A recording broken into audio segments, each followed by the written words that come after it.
Coming to you from the studios of AM 950 KTNF, the progressive voice of Minnesota, and airing on WCPT 820, Chicago's Progressive Talk. Welcome back to the Gailey Show.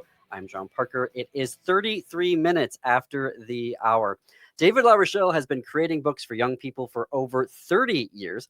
He is the recipient of the Theodor Seuss Giesel Award, the Sid Fleischman Humor Award, multiple Children's Choice Awards, and a 4-time winner of the Minnesota Book Award.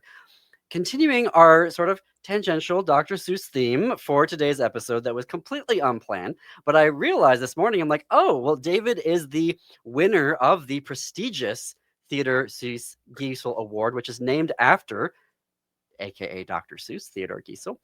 It is given to the most distinguished American book for beginning readers published in English in the United States in a given year. David's many picture book titles include The Best Pet of All, How Martha Saved Her Parents from Green Beans, See the Cat, 3 Stories About a Dog, and my personal favorite, Moo. A former elementary school teacher, David still visits many classrooms around the Midwest and actually the world each year, talking with students about books, writing, and illustrating. He has 2 books. I've got them here in front of me, so I'm going to try to show them to folks as we go along here on the YouTube. How to Draw a Tree, and the very funny Mr. Fox's Game of No, which made me laugh out loud multiple times during it. So, David, welcome back to the Gailey Show. Well, thank you, John. It's an honor to be chatting with you again. Thanks for asking me. Oh, likewise. For folks who don't know, David is always at the Minnesota State Fair every year, where he's, running all sorts of fun things for kids and adults like, maybe myself who want to stop by and adopt a pet dragon during the fair. And if you follow him on Facebook, David, I'm assuming you're putting some pretty rad photos of some pumpkins. Carved pumpkins. John, I think this might be the first year in 45 years where I am not carving pumpkins, but I am going to put some pumpkins from the past 10 years, like what I carved 10 years ago. So I'll have like 5 of those photos. If you think you've seen cool pumpkin carvings, wait till you see David LaRochelle's, because they are, I don't even understand how they happen. They're really delightful. They're really magical. Okay, speaking of magical, should we start with How to Draw a Tree? So this just came out great. Earlier this year, and I've got all sorts of notes here. I gotta stay talking into the microphone. So this is a book which is literally for kids about how to draw a tree. And where did the idea for this one come from? I always love hearing where your ideas come from around your various books. Well, there are plenty of books I have absolutely no idea where it came from. But for this one, How to Draw a Tree, I do know where the idea came from. It goes back to when I was in college. I went to St. Olaf College in Northfield. I studied art and English there. And I remember our art professors would tell us spend at least as much time looking at whatever it is that you are drawing as looking down at your paper, which is actually a very, very hard thing to do, because we'll look at something and we'll say, oh, yeah, I know how that looks. I know what a tree looks like. And then we'll just stare at our paper after that. And I am very guilty of having like 2 trees that I can draw. I can draw a pine tree, and then I can draw this round circle that looks like a lollipop with a stem on it. But there are so many other different looking trees than that. And when you start to pay attention to really what something looks like, if you really sit and look at a tree, you'll see they look so many different ways. I'm fascinated by trees. The branches are different. Some trees are gnarled, some are smooth, some are wide, some are narrow. And the same thing goes for anything that you draw.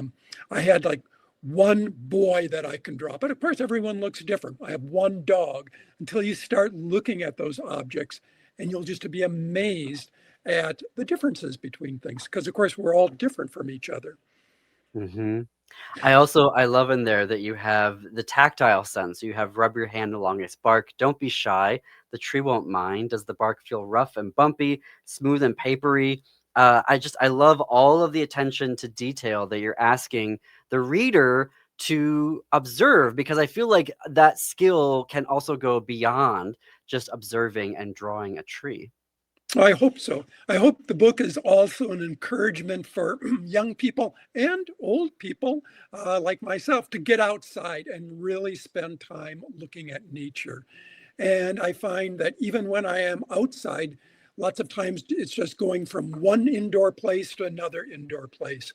But if you just sit and give yourself 10 minutes to be quiet and to look, and as you said, John, use all of your different senses, which is what the book is encouraging people to do. It's amazing what you will notice. Guarantee, cross my heart.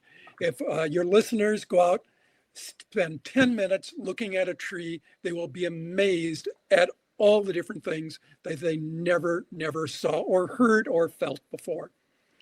And I mean, perfect time to release the book for fall. I think right now, like, we're sort of beginning to get past the color season, but just a wonderful time, I think, for kids who are getting back to school to read your book and then to be immediately run outside and have all of these gorgeous colors waiting for them to watch and draw.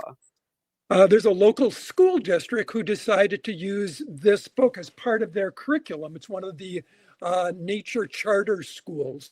So the story is really an encouragement to get outside, and that ties in so well with a school that has a strong nature theme.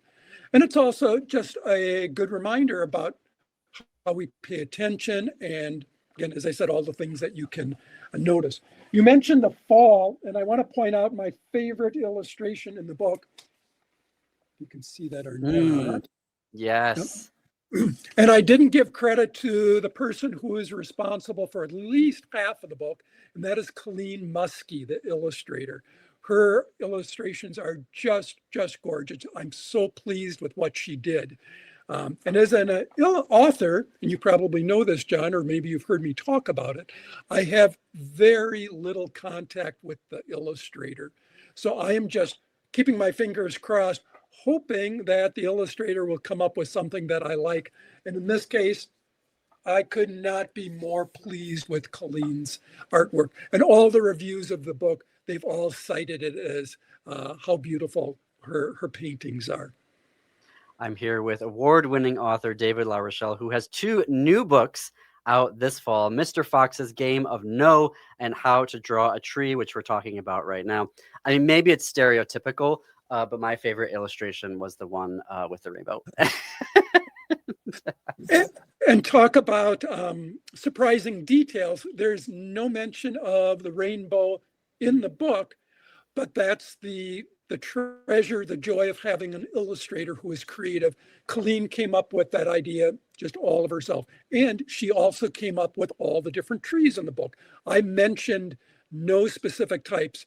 My only goal was I asked her to represent trees from all across the world, not just in Minnesota where I live.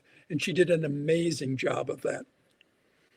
I think maybe, I mean, am I a control freak? That would terrify me, to just give my words away and then go, let's see what happens with an illustrator. When are you brought back into the process? Like, do you get to see galleys before it goes to the publisher, or do you literally just get a finished copy and are like, ta-da? It depends on the publisher, and it also depends, I think for me, because I have been writing books for over 35 years.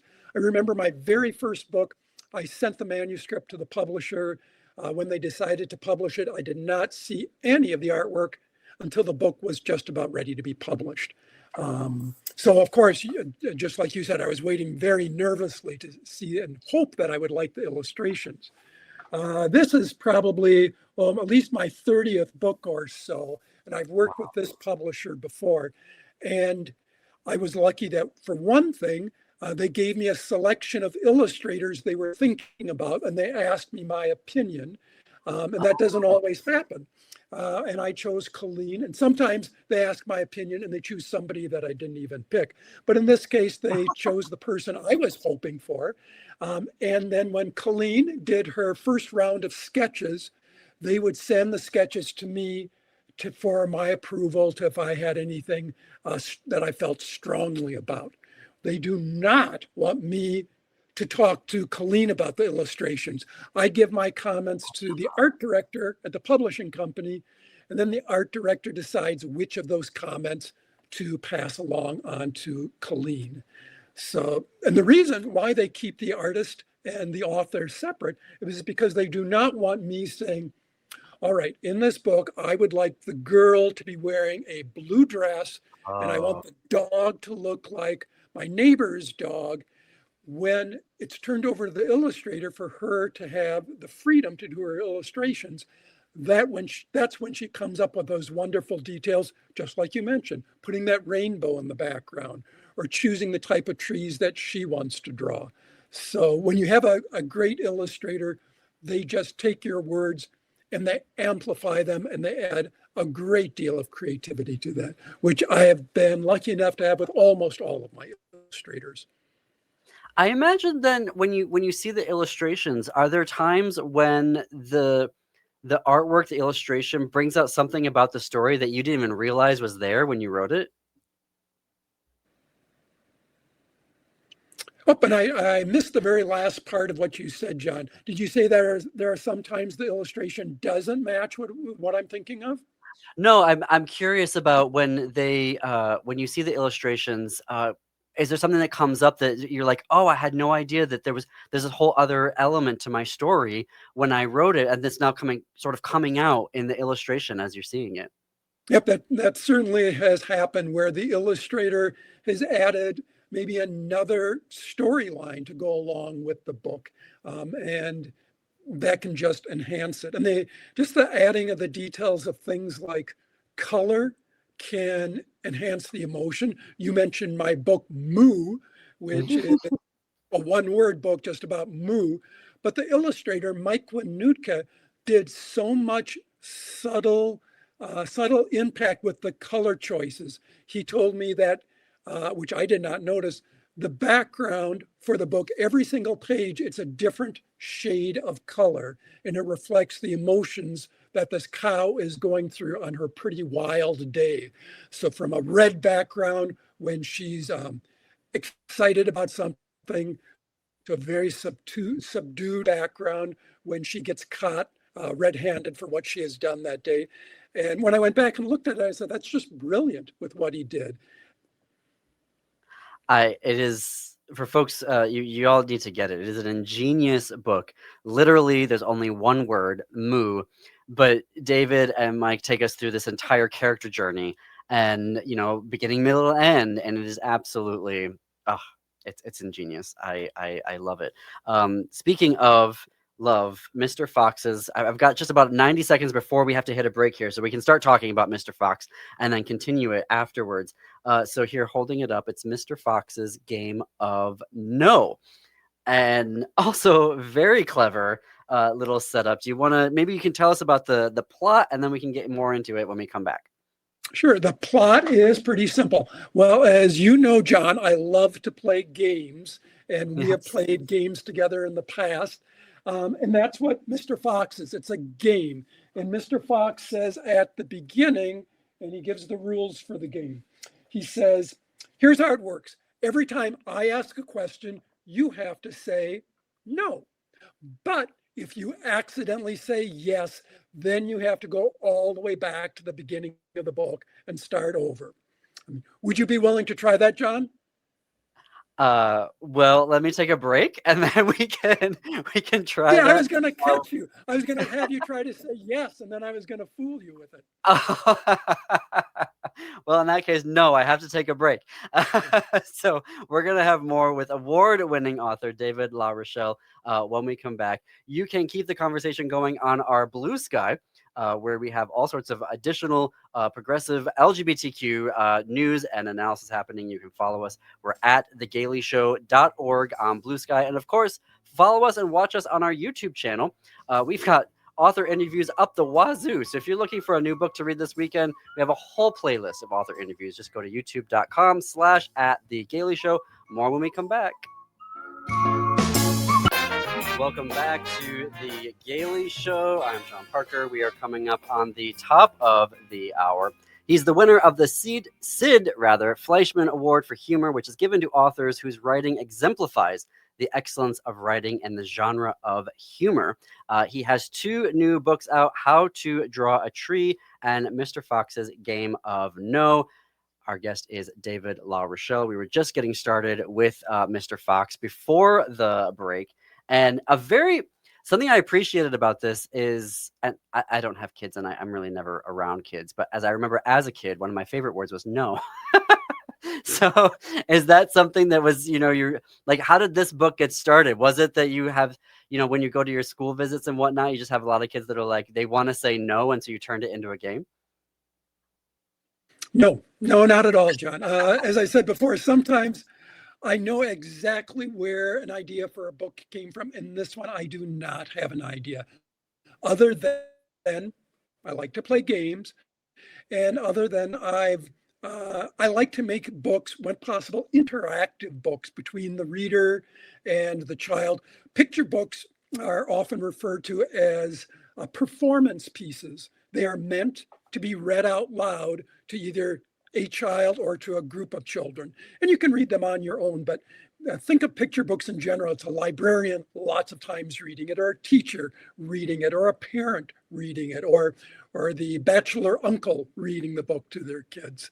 And this is a fun book to read out loud. When I go to school visits, kids love to play it. More importantly, they like it when their teacher is asked to be the game player and the teacher makes mistakes and the kids just think it's very, very funny. Well, I mean, you kick it off right away where you ask, you set up the rules. If you accidentally say yes, then you have to go all the way back to the beginning. And are you ready to play? And you would just assume like, yes. And oops, you said yes. And you got to go right back to the beginning of the book. So you get them right away. There are many, many teachers who have fallen for that one. So yes. And then you tempt them with fun things like a giant strawberry sundae. You tempt them with a beach party in Hawaii, of all places. You tempt them with $1 billion. This was really fun to go through. And what I hear back from teachers and librarians is the page they like the most is where there's a list of questions. Okay, we'll play with you, John, even though you know what you're supposed to do. Are you stronger than a baby? No. Do you like to eat pizza? I almost told you. Do you like to eat pizza? No. Can you add 1 + 1? No, in real life I can't. My math skills are notoriously bad, David. Are you wearing any underwear? No. Let's take on a whole different dimension with adults. What do the letters YES spell? No.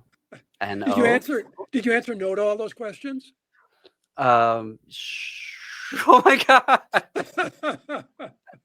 I was about to say sure. Does sure count? We would have had to go back to the beginning of the book with that, John. See, it is so much fun. And folks may not know this, but you also create games. You're not just a lover of game playing. You are also, in addition to this book, create games all the time.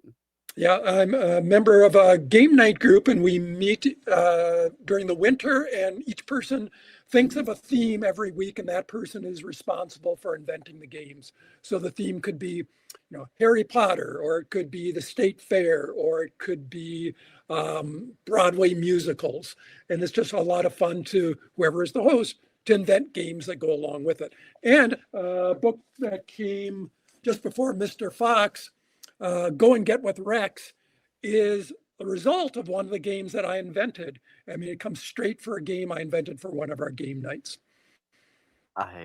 It's just such a delight talking with you, David. We are here with award-winning author David LaRochelle with his 2 new books, Mr. Fox's Game of No and How to Draw a Tree. Something I did want to ask you, which is this is going to be a breakneck transition here. We had a ruling from the Supreme Court earlier this year. We're just a little moment to be serious before we go back to the fun.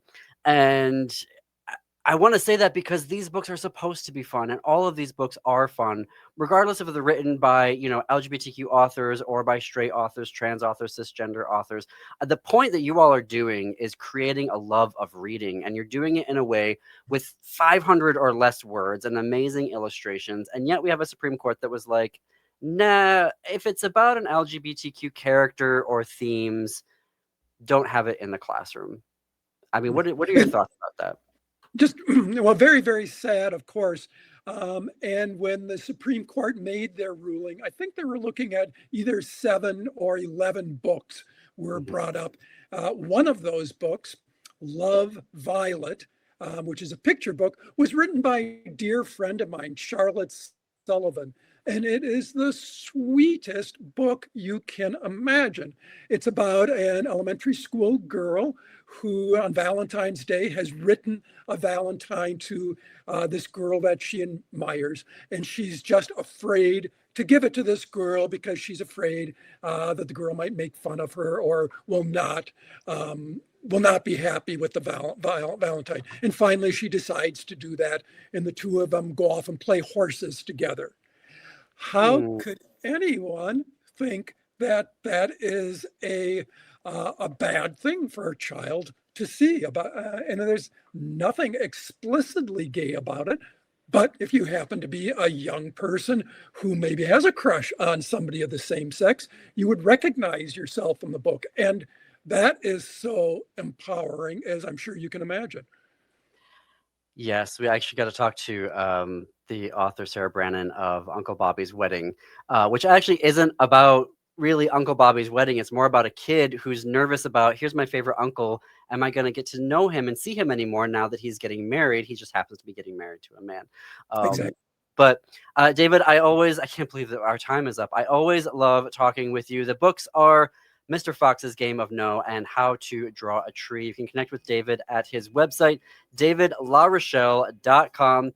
Folks, we've got to go now. Thank you for listening. You can catch us back here, same time, same place on Monday. In the meantime, have a great weekend and keep it queer, America.